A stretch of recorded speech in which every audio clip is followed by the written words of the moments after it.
কেমন লাগে? আমার আসলে তারাশের সিরাজগঞ্জ খুব ভালো লাগছে। আমি এই জায়গার ভিতরে প্রথমবার আসছি, বাট প্রথমবার আসাতেও আমার এত বেশি ভালো লাগছে, মনে হচ্ছে যে আমি বারবার এখানে আসি। আর সবচেয়ে বড় কথা হচ্ছে কি, সিরাজগঞ্জের মানুষ খুবই কি বলে অতিথি আপ্যায়ন করে। আর এদের আসলে বলতে শেষ হবে না। বিশেষ করে আমার মামা খুবই ভালো মনের মানুষ। আর আমি আসলাম আমাদের ABS সেলুনের ওপেনিং দেখতে, যে আসলে সেলুনটা কিভাবে সার্ভিস করে বা কিভাবে সার্ভিস দেয়। এখানে আসলে বিউটি পার্লার বলতে কি, মেয়েদেরটা বিউটি পার্লার বলা হয়, আমি বলি মহিলা গ্যারেজ। আর ছেলেদেরটা আছে সেলুন, ওটার আর কোনো বিকল্প না, আমি আদৌ কোনো দেই নাই। তো সেই জায়গা থেকে আপনারা এখানে মেয়ে এবং ছেলে, জেন্টস এবং লেডিস দুইজনারই সার্ভিস পেয়ে যাবেন। আশা করি চলে আসবেন সিরাজগঞ্জের তারাশ উপজেলার গোডাউন মোড়ে ওয়ালটন প্লাজার দ্বিতীয় তলা। আচ্ছা, আপনি যে এখান থেকে সার্ভিস পেলেন, আপনি কিরকম অনুভূতি? সার্ভিস অনুভূতি ভালোই ছিল, খারাপ না, খুবই সুন্দর সার্ভিস দেয় এরা।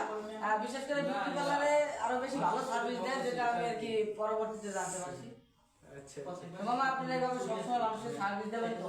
দোয়া করবেন আমার জন্য আর আমার রোহান শেখ আমার জন্য। আর রোহান শেখ, কিছু বলেন। রোহান শেখ তো আসলে কি বলবো, ও রোহান শেখ কোথায়? আসুন।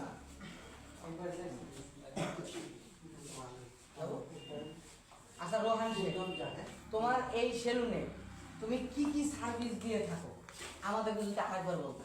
এটা হচ্ছে ছেলেদের হেয়ার কাট থেকে শুরু করে Hydra facial, Korean facial, black shining, all everything.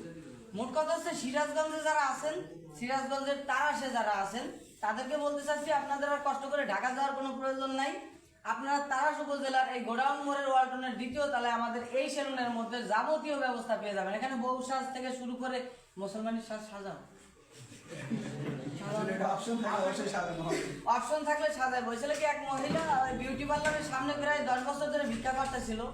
তো ওই একজন জিজ্ঞেস করলো যে, আন্টি আপনি কি কখনো বিউটি পার্লারের ভিতরে ঢোকেন নাই? না বাবা, ওর মধ্যে আমি কোনোদিন ঢুকিনি, আল্লাহ জানো। না না। তো জিজ্ঞেস করলো কেন?